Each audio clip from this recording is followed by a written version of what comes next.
सत Shri Akal and welcome to Balis in UK.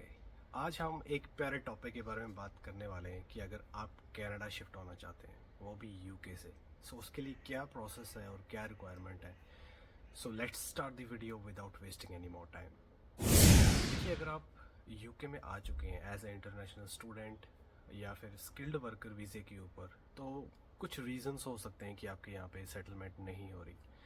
सो उस case में अब अगर आप कनाडा शिफ्ट होना चाहते हैं तो कौन कौन से ऐसे वीज़ा हैं और कौन सा प्रोसेस है जो आपको फॉलो करना चाहिए ताकि आप वहाँ पे सेटल डाउन हो जाएं। सो सबसे पहला जो एक वीज़ा है डैट इज़ स्टडी वीज़ा, वो सबको पता ही होगा। अगर यहाँ पे कोई इंटरनेशनल स्टूडेंट आए, आपको पता है कि आपको यूनिवर्सिटी से ऑफर लेटर मंगानी पड़ती है, उसके बाद आपको फ़ी पे करनी है, दैन कनाडा में जीआईसी होता है, फर्दर एम्बेसी फ़ी एंड आपको वीज़े का वेट करना है, then you have to go to Canada.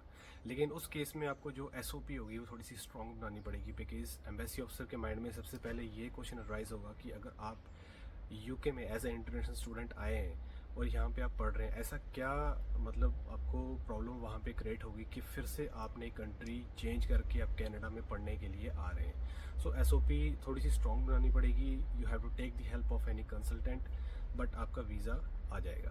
But उसमें यही है कि आपको खर्चा फिर से, अगर यहाँ पे आप एज ए इंटरनेशनल स्टूडेंट आए, ऑलरेडी अपनी फ़ी पे की है और फिर से आप वहाँ पे स्टूडेंट जा रहे हो, तो आपको ये लाखों का खर्चा हो सकता है। बट फिर भी अगर आप ये बेयर करने के लिए रेडी हैं तो मुझे लगता है कि आप इस वीज़े से कनाडा में शिफ्ट हो सकते हैं। सेकंड जो है वो है आपका एक्सप्रेस एंट्री, जो डायरेक्ट पीआर का होता है। उसके लिए जो एलिजिबिलिटी है, आपके पास मास्टर्स होनी चाहिए डेफिनेटली, वो आपको यहाँ पे आपके पास होगी अगर आप यहाँ पे मास्टर्स करने के लिए आए। मिनिमम 1 साल का एक्सपीरियंस होना चाहिए एंड IELTS जनरल, एकेडमिक नहीं जनरल होना चाहिए, उसमें आपके 8777 बैंड्स होने चाहिए। आप अपनी फाइल पुट कर दोगे एक्सप्रेस एंट्री में एंड जब वो ड्रा आ जाएगा, लास्ट आपको पता है 492 495 ऐसे ही वहाँ पे जो लास्ट ड्रॉ आया था एक्सप्रेस एंट्री का, आपको वो ड्रॉ में मतलब फाइल पुट करनी है। जैसे ही वो ड्रॉ निकलेगा एक्सप्रेस एंट्री का, अगर तो आपके मार्क्स बन रहे हैं, उतने पॉइंट्स बन रहे हैं, definitely you will get the invitation for applying for the PR।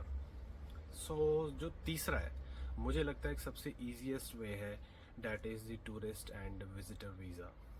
But इसमें यह है कि आपका वीज़ा डेफिनेटली 110% लग जाएगा, लेकिन आपको उसके लिए क्या करना है, अगर आप ऑलरेडी यूके में हैं, सबसे पहले आपने अपनी ट्रैवल हिस्ट्री स्ट्रॉन्ग करनी है।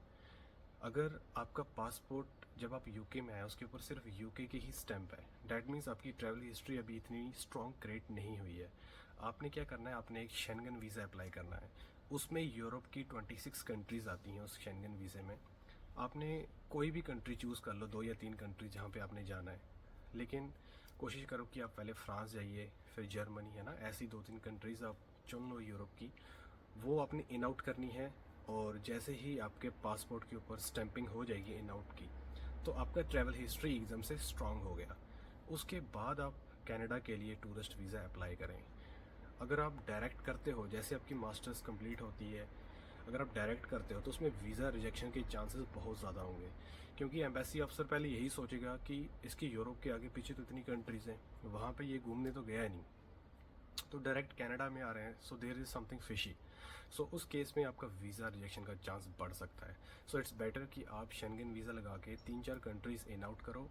जैसे ही आपकी ट्रैवल हिस्ट्री स्ट्रांग होती है, then you should apply for the visitor visa to Canada and definitely आपका 110% वीज़ा आ जाएगा। अब जब आपका वीज़ा आ जाता है, सो उस केस में जब आप वहाँ पे पहुँच जाते हो, तो हमारे माइंड में तो यही होगा कि हम कनाडा को क्विट नहीं करना चाहते, बिकॉज ऑब्वियस है, इतने पैसे खर्च करके आप जा रहे हो तो कनाडा में ही स्टे करने के लिए जाओगे, तो वहाँ पे अब आपको क्या करना पड़ेगा, विजिटर वीज़ा को आपको वर्क परमिट में कन्वर्ट करना पड़ेगा। सो उसके लिए आपको LMI लेनी पड़ेगी वहाँ पे कनाडा में, आपको किसी सॉलिसिटर या लॉयर की हेल्प लेनी पड़ेगी एंड यहाँ पे आपको पैसे खर्च बहुत ज़्यादा होने वाले हैं। इट इज़ बिटवीन 15,000 कैड से लेके 25,000 कैड के बीच में आपको एक पेड LMI लेनी पड़ेगी। वो कोई भी आप प्रोविंस सेलेक्ट कर सकते हैं, वो आपने पहले प्लानिंग की होगी, बट आपको अपना इतना बजट रखना पड़ेगा अगर आप यूके से कनाडा शिफ्ट होना चाहते हैं। सो ओवरऑल देखा जाए तो ये थोड़ा सा ईजीएस्ट वे है बिकॉज़ 20-25 लाख 15 से 25 लाख रुपए आपका इसमें खर्चा आएगा। तो बट आप डेफिनेटली वहाँ पे सेटल हो सकते हो अगर आप यूके से कनाडा शिफ्ट होना चाहते हो। सो आई होप आपको ये वीडियो अच्छी लगी होगी। So stay tuned with the Balis in UK and thank you so much.